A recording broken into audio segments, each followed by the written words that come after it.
پچھلی ایپیسوڈ میں ہم نے ذکر کیا حضرت حمزہ رضی اللہ تعالی عنہ کا قبول اسلام، اور آج ہم ذکر کرنے جا رہے ہیں سیرت النبی صلی اللہ علیہ وسلم کی قسط نمبر 44 میں حضرت عمر رضی اللہ تعالی عنہ کا قبول اسلام۔ حضرت عمر رضی اللہ تعالی عنہ کے قبول اسلام کا واقعہ 6 نبوی کا ہے۔ وہ حضرت حمزہ رضی اللہ تعالی عنہ کے صرف 3 دن بعد مسلمان ہوئے تھے۔ قریش کے سربر آوردہ اشخاص میں ابو جہل اور حضرت عمر رضی اللہ تعالی عنہ اسلام اور آپ صلی اللہ علیہ وسلم کی دشمنی میں سب سے زیادہ سرگرم تھے، اس لیے آپ صلی اللہ علیہ وسلم نے خصوصیت کے ساتھ انہی دونوں کے لیے اسلام کی دعا فرمائی، اے اللہ اسلام کو ابو جہل یا عمر بن خطاب رضی اللہ تعالی عنہ سے معزز کر۔ اس طرح طبرانی نے حضرت ابن مسعود رضی اللہ تعالی عنہ سے اور حضرت انس رضی اللہ تعالی عنہ سے روایت کی ہے کہ نبی کریم صلی اللہ علیہ وسلم نے فرمایا، اے اللہ عمر بن خطاب رضی اللہ تعالی عنہ اور ابو جہل بن ہشام میں سے جو شخص تیرے نزدیک زیادہ محبوب ہے، اس کے ذریعے سے اسلام کو قوت پہنچا، مگر یہ دولت تو قسام ازل سے حضرت عمر رضی اللہ تعالی عنہ کی قسمت میں لکھ دی تھی، ابو جہل کے حصے میں کیوں کر آتی۔ اس دعائے مستجاب کا اثر یہ ہوا کہ کچھ دنوں کے بعد اسلام کا سب سے بڑا دشمن اس کا سب سے بڑا دوست اور سب سے بڑا جان نثار بن گیا، یعنی حضرت عمر رضی اللہ تعالی عنہ کا دامن دولت ایمان سے بھر گیا۔ تاریخ و سیر کی کتابوں میں حضرت عمر رضی اللہ تعالی عنہ کی تفصیلات اسلام میں اختلاف ہے۔ ایک مشہور واقعہ جس کو عام طور پر ارباب سیر لکھتے ہیں یہ ہے، حضور اکرم صلی اللہ علیہ وسلم کی بعثت کے وقت حضرت عمر رضی اللہ تعالی عنہ کی عمر 27 سال تھی۔ حضرت عمر رضی اللہ تعالی عنہ اپنی تند مزاجی اور سخت خوئی کے لیے مشہور تھے۔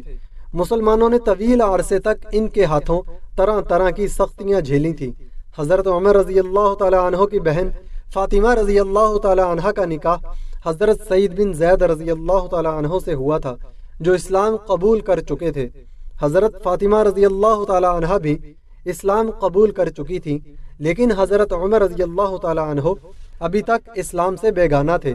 قبیلہ کے جو لوگ اسلام لا چکے تھے، حضرت عمر رضی اللہ تعالی عنہ ان کے دشمن ہو گئے۔ لبینہ رضی اللہ تعالی عنہ ان کے خاندان کی کنیز تھی، جس نے اسلام قبول کر لیا تھا۔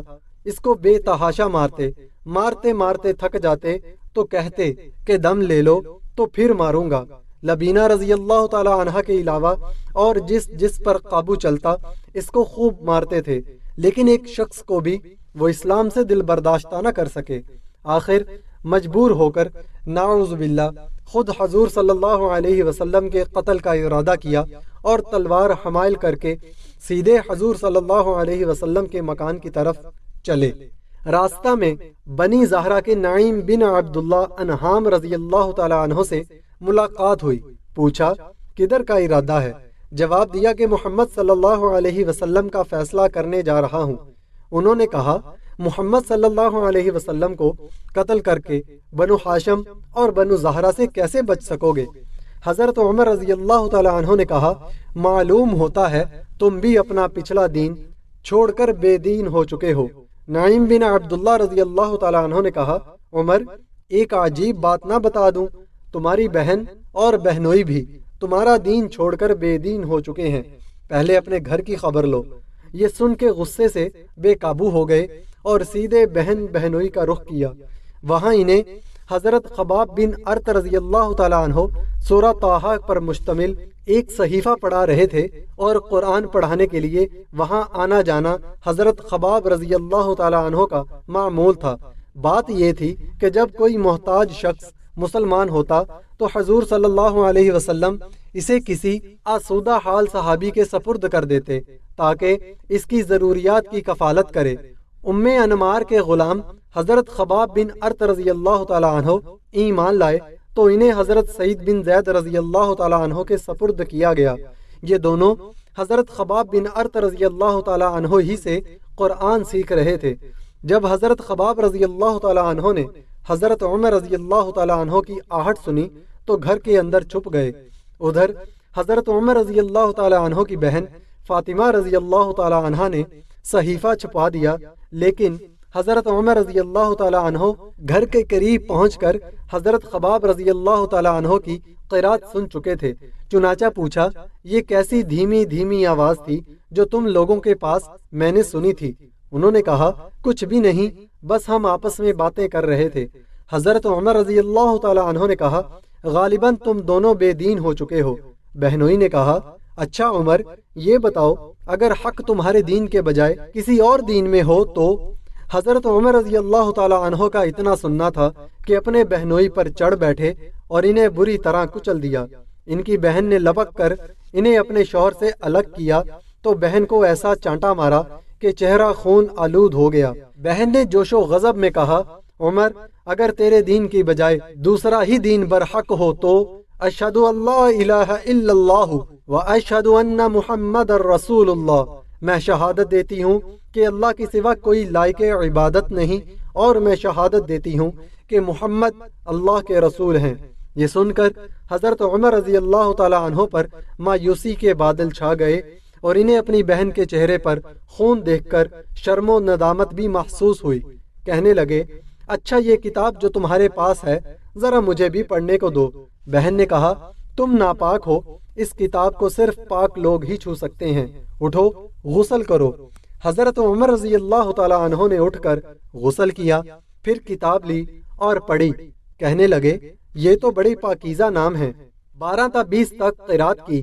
کہنے لگے یہ تو بڑا عمدہ اور بڑا محترم کلام ہے، مجھے محمد صلی اللہ علیہ وسلم کا پتہ بتاؤ۔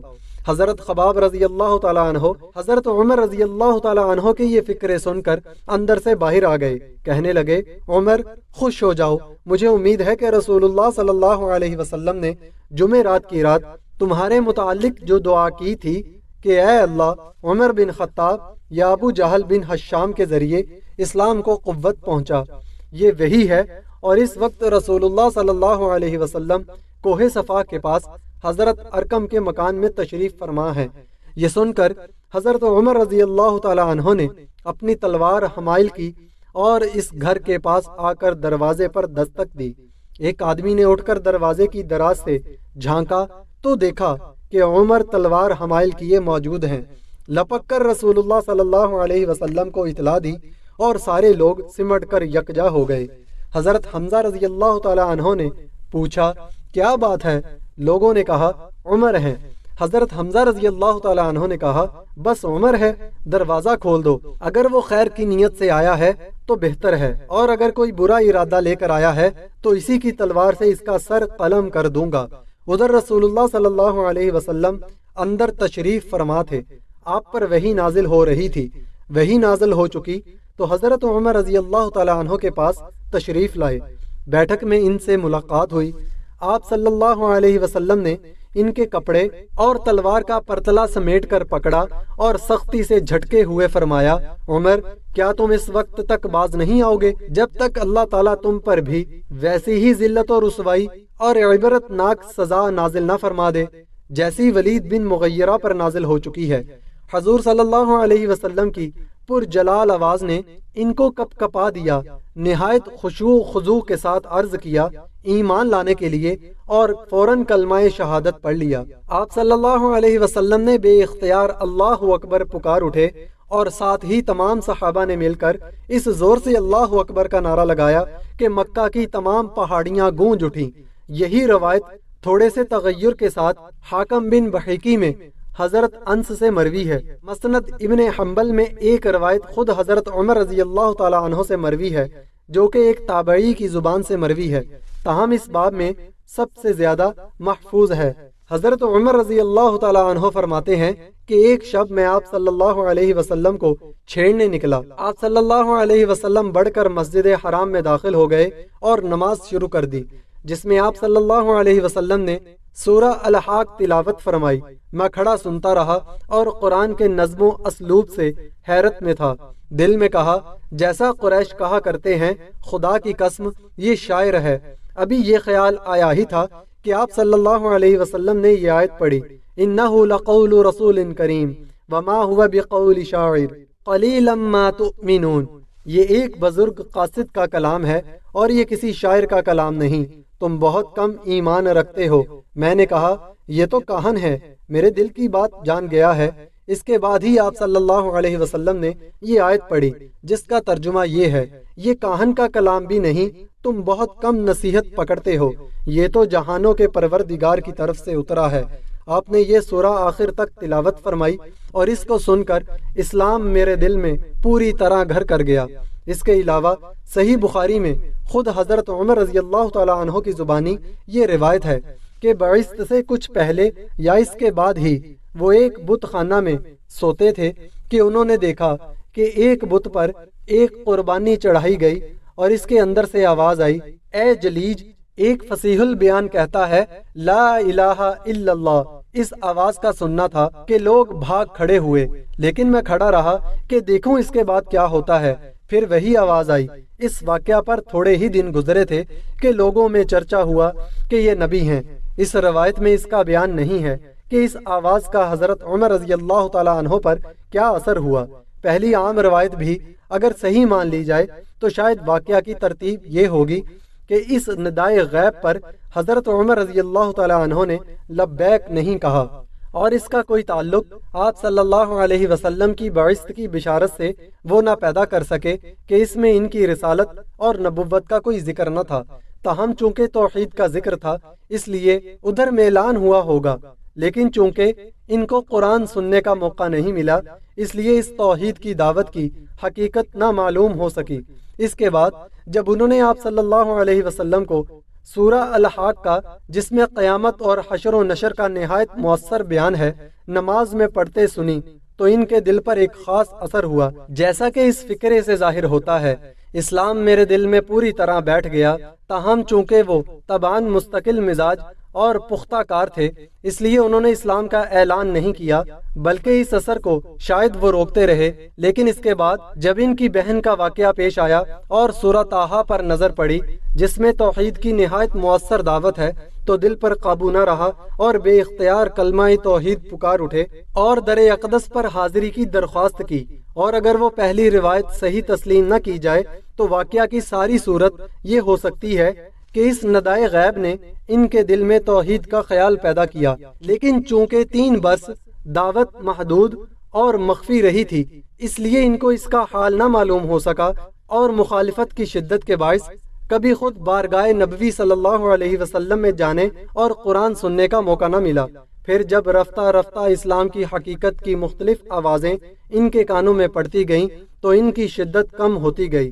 بالآخر وہ دن آیا کہ آپ صلی اللہ علیہ وسلم کی زبان مبارک سے ان کو سورہ الحاق کا سننے کا موقع ملا اور وہ لبیک کہتے ہوئے اسلام کے آستانہ پر حاضر ہو گئے۔